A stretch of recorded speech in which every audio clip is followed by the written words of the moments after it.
ओम शांति। आज बाबा के 22 अगस्त 2020 के साकार मधुर महावाक्य हैं। आज बहुत ही सुंदर बात बाबा हम सबको याद दिला रहे हैं कि बच्चे शुद्धि की विधि को अपनाओ, संगठन में योग करो और सबका एक ही संकल्प हो, विजयी भव, निर्विघ्न भव। किले को मजबूत करो, फिर माया आपको परेशान नहीं करेगी। याद का प्रोग्राम बनाओ, संगठित रूप से संकल्प करो, विजयी भव। आप सबने संगठन में योग करना जरूर प्रारंभ किया होगा। मुझे पूरी उम्मीद है कि 21 से लेकर 25 अगस्त तक हम सब बहुत पावरफुल 4 से 5 प्रभु मिलन का, अच्छी योग की अनुभूतियों का अनुभव करेंगे। बहुत से भाई बहनों ने अच्छा इंटरेस्ट लिया। कुछ एक ऐसे हैं जिनको अभी भी माया बहुत परेशान कर रही है, या वो कमजोर संकल्प कर लेते हैं कि हम कैसे उठ सकते हैं। लेकिन जहाँ दृढ़ता है वहाँ सफलता है। जैसे हम सबको मुरली से प्यार है, ऐसे ही अमृत वेले बाबा से मिलने से वरदान लेने के लिए भी आंतरिक प्यार होना चाहिए। जागती ज्योत बनकर अच्छे से हमें वरदान लेना है बाबा से। एक दूसरे को हिम्मत दिलानी है, उमंग उत्साह दिलाना है, करना ही है। ये भी एक विशेष प्रोग्राम है बाबा की मुरली के अनुसार कि 5 दिन तक हम पावरफुल करें। ऐसे तो रोज ही करना है, लेकिन ये एक विशेष कार्यक्रम इसलिए रखा जाता है, विशेष जागृति के लिए। जैसे एक अगरबत्ती जले उसकी खुशबू अलग होगी, अगर 100 इकट्ठी जले तो उसकी खुशबू अपनी होगी। तो हर एक को अपने अपने स्थान पर अच्छी अनुभूति वाली याद के लिए एकाग्र होकर बैठना है। इसी से हम सब विजयी बनेंगे, निर्विघ्न बनेंगे। निर्विघ्न का मतलब ये नहीं कि विघ्न नहीं आएंगे, विघ्न भले आए, समस्याएं भले आए, पर आपकी स्थिति बिगाड़ कर ना जाए। आज बाबा ने पक्का कराया। साथ साथ बाबा ने यथार्थ सेवा का रिजल्ट बताया। युक्ति युक्त सेवा, यथार्थ सेवा का फल है खुशी। अगर आप सच्ची सेवा कर रहे हैं, निष्काम सेवा कर रहे हैं, आपकी खुशी बढ़ती जाएगी। फिर बाबा ने कहा कि बाबा को आप बच्चे बहुत प्रिय हो। बाबा हम सबसे बहुत प्यार करते हैं। बाबा का रोज मुरली सुनाना, यही हमारे लिए बहुत बड़ा प्यार है। रोज गाइडेंस देना बहुत बड़ा प्यार है। शक्तियां देना बहुत बड़ा प्यार है। हमें क्या करना है? अपने आप को सुधारना है। अटेंशन, केवल सुनना नहीं, परिवर्तन करना है अपने आप को। हमारी वो आदतें जो दूसरों को दुख देती हैं, परेशान करती हैं, हमें उन्हें खुशी खुशी त्याग देना है। उसके लिए बाबा कहते, बाबा से वायदा करो, हम आपकी श्रीमत पर चलकर पवित्र अवश्य बनेंगे। साथ साथ बाबा ने आज कुंभकर्ण का अर्थ बताया, तीसरे नेत्र का महत्व क्या है ये महत्व समझाया, और याद दिलाया कि इस समय महाभारी महाभारत युद्ध का समय जो गाया हुआ है वो चल रहा है। गीता ज्ञान दिया जा रहा है। हम सब आत्माएं अर्जुन हैं जो इस कर्म क्षेत्र पर परम पिता का ज्ञान सुन रही हैं। अब गीता ज्ञान का सार क्या है वो हमें बाबा ने आज सुनाया। मुरली का सार है, बाबा ने कहा, मीठे बच्चे, बाप को तुम बच्चे ही प्यारे हो। बाप को तुम बच्चे ही प्यारे हो। बाबा तुम्हें सुधारने के लिए श्रीमत देते हैं। सदा ईश्वरीय मत पर चल, स्वयं को पवित्र बनाओ। बाबा की श्रीमत पर चलकर खुद को पवित्र बनाओ। क्वेश्चन है, विश्व में शांति की स्थापना कब, किस विधि से होती है? शांति की स्थापना कब, किस विधि से होती है? तुम जानते हो विश्व में शांति तो महाभारत लड़ाई के बाद होती है, लेकिन उसके लिए तुम्हें पहले से ही तैयार होना है। क्या तैयारी करेंगे? अपनी कर्मातीत अवस्था बनाने की मेहनत करनी है। कर्मातीत हमारी फाइनल स्टेज है, इसमें कर्म किया और कर्म की आकर्षण से परे हो गए, कर्तापन के भान से परे हो गए, मैंने किया इस भाव से भी परे, सृष्टि के आदि मध्य अंत का ज्ञान सिमरण कर बाप की याद से संपूर्ण पावन बनना है। बाबा ने सृष्टि के आदि मध्य अंत का ज्ञान दिया, बाबा की याद से ज्ञान का सिमरण करते हुए संपूर्ण पावन बनना है, तब सृष्टि का परिवर्तन होगा। याद करेंगे तो हम आत्माओं का शुद्धिकरण होगा, जिससे संसार भी पावन बनेगा। इसलिए शांति स्थापना की जो विधि है वो बाबा ने हम सबको समझाई कि पहले खुद को तैयार करो, कर्मातीत अवस्था बनाने की मेहनत करो, ज्ञान का सिमरण करते अपनी आत्मा को बाप की याद से पावन बनाना है। गीता, आज अंधेरे में है इंसान, ज्ञान का सूरज चमका दो भगवान। ओम शांति। ये गीत है भक्ति मार्ग का गाया हुआ। कहते हम अंधेरे में हैं, अब ज्ञान का तीसरा नेत्र दो। क्या कहते हैं प्रभु को सब? हमें ज्ञान का तीसरा नेत्र दो। ज्ञान मांगते हैं ज्ञान सागर से, बाकी है अज्ञान। कहा जाता कलयुग में सब अज्ञान की नींद में सोए हुए कुंभकर्ण है। कहते कुंभकर्ण 6 मास सोता था, एक दिन ही जगता था, वो भी सिर्फ खाने पीने के लिए। कुंभ का मतलब होता है घड़ा, कर्ण का मतलब कान। मनुष्य के जो कान है वो घड़े जैसे हो गए हैं, एक कान से सुनते हैं, दूसरे से निकाल देते हैं। अज्ञानता की नींद में सोए हुए हैं। बाबा आकर के अज्ञान नींद से जगाते हैं। कहते ज्ञान बहुत सिंपल है। भक्ति में कितने वेद शास्त्र पढ़ते हैं, हठ योग करते हैं, गुरु करते हैं। अब उन सब को भूल कर बाप को याद करना है। पहले जो कुछ भी कर रहे थे, भक्ति कर रहे थे, भक्ति का फल अब ज्ञान मिला, बाबा मिला। अब सब कुछ भूल कर बाबा को ही याद करना है। उन सबको छोड़ना पड़ता, क्योंकि वो कभी राजयोग नहीं सिखा सकते। हठ योगी कोई भी राजयोग नहीं सिखा सकता, बाप ही तो राजा ही देंगे। मनुष्य को दे ना सके, परंतु उसके लिए सन्यासी कहते कागविष्टा समान सुख है, क्योंकि खुद घर बार छोड़ करके भागते हैं। सन्यासी कहते हैं कि सुख कागविष्टा के समान अल्पकालीन है, तो घर बार छोड़ के चले जाते हैं। बाबा कहते घर बार नहीं छोड़ो, कारोबार नहीं छोड़ो, घर गृहस्थ में रहते, कार्य करते, विकारों का सन्यास करो, पक्के सन्यासी बनो। घर गृहस्थ में भी रहना, कार्य भी करना, मन बुद्धि से इन विकारों को त्याग देना। ध्यान रहे, ये तब छूटते हैं जब उन्हें छोड़ना चाहते हो। जब तक हम इनकी वकालत करते रहेंगे, ये हमें छोड़ के नहीं जाएंगे। बाबा ने कहा ये ज्ञान सिवाय ज्ञान सागर बाप के कोई दे ना सके। ये राजयोग भगवान सिखाते हैं, राजयोग खुद भगवान सिखाते हैं। राजयोग एक ऐसा योग है जो सब योगों का राजा है, और इसको स्वयं परम पिता हम आत्माओं को सिखाते हैं। मनुष्य को पावन नहीं बना सकता, पतित पावन एक बाप है। मनुष्य भक्ति में कितना फंसे हुए हैं, जन्म जन्मांतर से भक्ति करते आए, स्नान करने चाहते हैं। ऐसे भी नहीं कि सिर्फ गंगा में स्नान करते हैं, जहां भी पानी का तालाब देखेंगे उसे ही पतित पावन समझ लेते हैं। यहाँ भी गौमुख है, झरने से पानी आता है, जैसे कुएं में पानी आता है तो उसको पतित पावनी गंगा थोड़ी कहेंगे।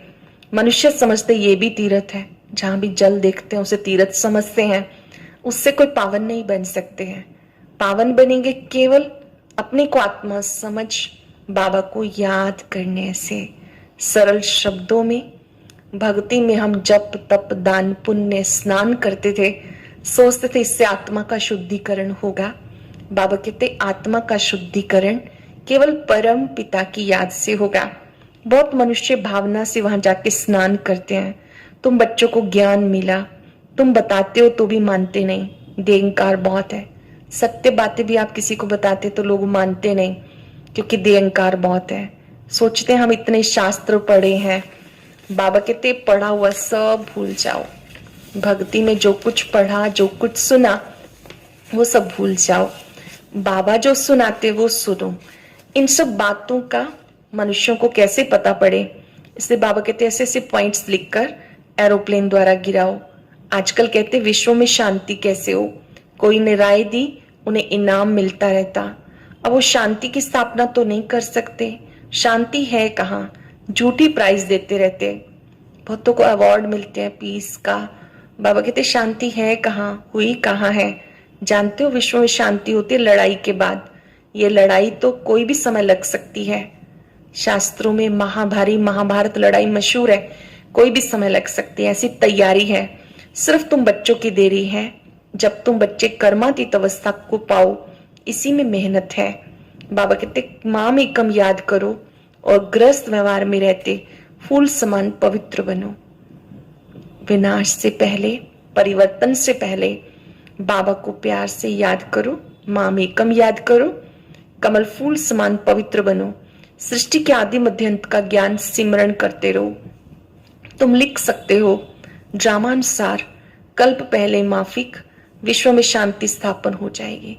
कल्प पहले 5000 वर्ष पहले जैसे शांति स्थापन हुई थी, ऐसे अब भी होनी ही है, निश्चित है। विश्व में शांति स्थापन होनी है।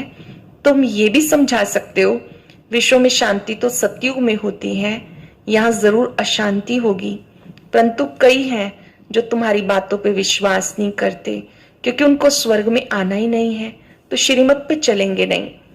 जिन्हें स्वर्ग में नहीं आना वो श्रीमत पे चलेंगे नहीं। जिन्हें सतयुग में आना है उन्हें बाबा अच्छा लगेगा, मुरली अच्छी लगेगी, खान पान की शुद्धि अच्छी लगेगी, अपने को परिवर्तन करना अच्छा लगेगा। अब तुम्हें ऊंचे से ऊंचे बाप की मत मिलती है, कोई भी चलन अच्छी नहीं होती। कहते हैं ना ईश्वर अच्छी मत दो। किसी की चलन अच्छी नहीं होती तो क्या कहते हैं, भगवान इन्हें अच्छी बुद्धि देना, अच्छी मत देना। कोई की चलन अच्छी नहीं होती, कहते हैं ईश्वर तुम्हें अच्छी मत दे। अब तुम्हें ईश्वरीय मत मिल रही है। बाबा कहते 63 जन्म तुम विषय सागर में गोते खाते रहे, बच्चों से बात कर रहे हैं। बाबा बात कर रहे हैं, सुप्रीम सोल हम रूहों से बात कर रहे हैं। 63 जन्म विषय सागर में गोते खाए, द्वापर के 21 जन्म, कलयुग के 42 जन्म, टोटल 63 बर्थ। बाबा कहते विषय सागर में आपने गोते खाए, बच्चों से बात कर रहे हैं। बच्चों को ही बाप सुधारेंगे, सारी दुनिया को कैसे सुधारेंगे। बाहर वालों को कहेंगे बच्चों से समझो, बाबा हम सबको सुधारते हैं। बाबा कहते आपका फर्ज है फिर दूसरी आत्माओं को सुधारना। बाबा तो बच्चों से बात कर रहे हैं, बाबा बाहर वालों से बात नहीं कर सकते। बाप को बच्चे प्यारे लगते हैं, सौतेले बच्चे थोड़ा ही लगेंगे। लौकिक बाप भी सपूत बच्चों को धन देते हैं ना, सब बच्चे समान तो नहीं होंगे। बाबा भी कहते जो मेरे बनते हैं उनको मैं वर्षा देता हूँ, जो मेरे नहीं बनते वह हजम नहीं कर सकेंगे। भगवान हम सबको ज्ञान देके अपना बनाते हैं। बाबा कहते जब तुम मेरे बनते हो तो आप मेरे मातेले बच्चे हो, जो नहीं बनते वो सोतेले हैं, तो बाबा कैसे उनसे बात करें। जो मेरे नहीं बनते वो हजम नहीं कर सकेंगे, श्रीमत पर चल नहीं सकेंगे, वो है भगत। बाबा के बहुत देखे हुए हैं, एक है बच्चे बनना, एक है भगत बनना। हम कौन है, बच्ची। जब हमने पहचान लिया, दिल से कहा मेरा बाबा, तो हमें भक्ति का फल मिल गया। ज्ञान से पहले हम भगत थे, मांग रहे थे हे प्रभु, कभी कभी जयकारे बोल देते थे जय शिव बाबा की। अब हमें जयकारे बोलने की आवश्यकता नहीं, अब तो हमें प्यार से कहना है मेरे बाबा मेरे साथ हैं। बाबा को प्यार से याद करना है, जय शिव बाबा ऐसा नहीं, बाबा को अपने साथ अनुभव करना है। बाबा ने कहा पहले आप भगत थे, भक्ति कर रहे थे, बुला रहे थे, व्रत कर रहे थे, अब आपको भक्ति का फल मिल गया। बाबा के बहुत देखे हुए हैं, कोई बड़ा सन्यासी आता है, उनके फॉलोअर्स होते हैं, चंदा इकट्ठा करते हैं, अपनी अपनी ताकत के अनुसार फंड्स निकालते हैं। यहाँ बाबा तो नहीं कैसा नहीं कहेंगे कि फंड्स इकट्ठा करो। कहीं गुरु कोई आते हैं तो बाद में वो दान दक्षिणा कहते हैं। बाबा कहते कि बाबा तो किसी को नहीं कहते कि चंदा इकट्ठा करो, नहीं। यहाँ तो जो बीज बोएंगे 21 जन्म उसका फल पाएंगे। समझदार आत्माएं अपने तन मन धन को सफल करती हैं। धन को अच्छे कार्य में लगाना, ये भी बीज बोना है, फिर उसका 21 जन्म फल पाएंगे। मनुष्य दान करते हैं, समझते हैं ईश्वर अर्थ हम करते हैं, ईश्वर समर्पणम कहते हैं ना, वह तो कहेंगे कृष्ण समर्पणम। कृष्ण का नाम क्यों लेते हैं? क्योंकि गीता का भगवान समझते हैं। जो भी दान करते हैं कहते ईश्वर अर्पणम या श्री कृष्ण अर्पणम। बाबा कहते क्यों कहते हैं श्री कृष्ण अर्पणम? क्योंकि उन्हें गीता का भगवान समझते हैं। बाबा ने हमें क्या समझाया? गीता ज्ञान इस समय मिल रहा है। श्री कृष्ण वाली सोल उनके अंतिम जन्म में ब्रह्मा तन से शिव बाबा ज्ञान देते हैं। जो निराकार परमात्मा है वो ज्ञान दाता है, और श्री कृष्ण वाली आत्मा ने तो ज्ञान सुना ब्रह्मा के रूप में। परमात्मा ने जो कहा सबसे पहले उन्होंने धारण किया, इसलिए वो परमात्मा की सर्वश्रेष्ठ रचना है, अति उत्तम रचना है, जो 16 कला संपूर्ण निर्विकारी मर्यादा पुरुषोत्तम है। राधे अर्पणम कभी नहीं कहेंगे, ईश्वर व श्री कृष्ण अर्पणम कहते। जानते हैं फल देने वाला ईश्वर है। कोई साहूकार के घर में जन्म लेते, कहते अगले जन्म में दान पुण्य किया तब ये बना। कोई पैदा होते ही राजघराने में ऐसा क्या कर्म किया कि उसको सब राजकुमार कहते हैं? जरूर पूर्व के संचित कर्म है जिसके अनुसार अच्छे घराने में जन्म हुआ। कोई दान पुण्य करते तो अच्छे घर में जन्म होता, राजा भी बन सकते हैं। वो है अल्पकाल का विष्टा समान सुख। राजाओं को भी सन्यासी लोग सन्यास कराते तो उनको कहते स्त्री तो सर्पणी है। द्रौपदी ने पुकारा है, आओ पावन बनाओ रक्षा करो। अब भी अबलाएं कितना पुकारती हैं, हमारी लाज रखो। बाबा हमें बहुत मारते हैं, कहते विष दो नहीं तो खून करता हूं। बाबा इन बंधनों से छुड़ाओ। बाबा कहते बंधन तो खलास हो नहीं है, फिर 21 जन्म तुम पावन रहेंगे, वहां विकार कभी होते नहीं। इस मृत्यु लोक में अंतिम जन्म है, ये मृत्यु लोक है, अंतिम जन्म है। एक ज्ञान में चलता एक नहीं, तो उनका कॉन्फ्लिक्ट भी हो जाता है। ये परमात्मा आज्ञा है, घर गृहस्थ में रहते पावन बनो तो पावन दुनिया में चलेंगे। बाबा कहते अंतिम जन्म है, यह विशेष वर्ल्ड। दूसरी बात बाबा समझाते, इस समय मनुष्य बेसमझ है। जब कोई मरता है कहते स्वर्ग पधारा, कि स्वर्ग है कहाँ? ये तो नरक है ना। स्वर्गवासी हुआ तो जरूर नरक में था, लेकिन किसी को सीधा कहो कि तुम नरकवासी हो तो क्रोध में बिगड़ पड़ेंगे, लड़ाई करने लग जाएंगे। ऐसे से तुम्हें लिखना चाहिए, फलाना स्वर्गवासी हुआ इसका मतलब तुम नरकवासी हो। हम तुम्हें ऐसी युक्ति बताते हैं जो तुम सच सच स्वर्ग में चले जाएंगे। ये पुरानी दुनिया खत्म होनी है, अखबार में निकालो, इस लड़ाई के बाद विश्व में शांति होनी है। महाभारत लड़ाई के बाद विश्व में शांति होनी है। 5000 वर्ष पहले माफिक वहां एक ही आदि सनातन देवी देवता धर्म था। लोग कहते हैं वहां भी कंस जरासंधी थे, त्रेता में रावण था। अब उनसे कौन माथा मारे? बाबा ने तो चीजें बता दी कि सतयुग में श्री लक्ष्मी श्री नारायण का राज्य होता है, कोई लड़ाई झगड़े नहीं होते। त्रेता में श्री सीता श्री राम जी का राज्य, वहां पर भी सुख शांति होती है। हाँ, जो हम सब सुनते हैं कि राम जी की सीता चोरी हो गई या उन्होंने बंदरों की सेना ली, ये सारी चीजें समझने योग्य है कि कब की घटनाएं हैं। ये कलयुग अंत की घटनाएं हैं, जबकि हमें इनके वास्तविक सार को समझना है। आत्मा रूपी सीता जब विकारों के वशीभूत हो जाती है तो कहते राम की सीता चोरी हो गई। 5 विकारों से बाबा आकर के हमें आजाद करते हैं। हम सब का सहयोग लेकर स्वर्ग का निर्माण करते हैं। बाबा कहते अगर त्रेता में श्री राम के साथ रावण था, फिर तो उस दुनिया में जाने की आवश्यकता क्या? वास्तव में रावण बुराइयों का प्रतीक है। दशानंद बोलते हैं 5 विकार नर के, 5 विकार नारी के। आधा कल्प तक इस सृष्टि पर सुख शांति का राज्य था। द्वापर से विकार शुरू होते हैं, द्वापर और कलयुग में इन विकारों से युद्ध चलती है, फिर बाबा आकर के फिर पावन बनाते हैं। तो बाबा कहते जो भी हम सब सुनते आ रहे हैं, इनका जो सार है वो हमें समझना है और अपने को विकारों से मुक्त करना है। बाबा कहते उनसे कौन माथा मारे? ज्ञान और भक्ति में रात दिन का फर्क है। इतनी सहज बात में मुश्किल किसी की बुद्धि में बैठती है। अभी बातें आपको कंफ्यूज कर सकती हैं, इसलिए आप जो अपनी श्रीमद् भगवत गीता और रामायण का सार है, जो इस विद्यालय के द्वारा बुक बनी है, जरूर उसका अध्ययन करें। आपको सारे तथ्य स्पष्ट हो जाएंगे कि सच्ची गीता का सार क्या है, महाभारत का सार क्या है, रामायण का सार क्या है। हमें सार ही समझना है और उस सार में स्थित होना है, स्वयं का परिवर्तन करना है। ऐसे ऐसे स्लोगन बनाने चाहिए। लड़ाई के बाद विश्व में शांति होनी है, रामानुसार कल्प कल्प विश्व में शांति होती है, फिर कलयुग अंत में अशांति होती है, सत्युग में शांति होती है। ये तुम लिख सकते हो। बाघ कहते हैं, तुम बच्चे अब 84 जन्मों की कहानी को जानते हो। ज्ञान की बातों को धारण करो, माम एकम याद करो, पवित्र बनो, तो झट पवित्र होने लग जाएंगे। पवित्र बनने बगैर ज्ञान की धारणा नहीं हो सकती। शेरनी के दूध के लिए बुद्धि रूपी बर्तन सोने का चाहिए। बाबा कहते कि ये ज्ञान की बातों को धारण करने के लिए आपका बुद्धि रूपी बर्तन शुद्ध पवित्र होना चाहिए। इसको धारण करने के लिए सोने का बर्तन चाहिए, पवित्रता चाहिए।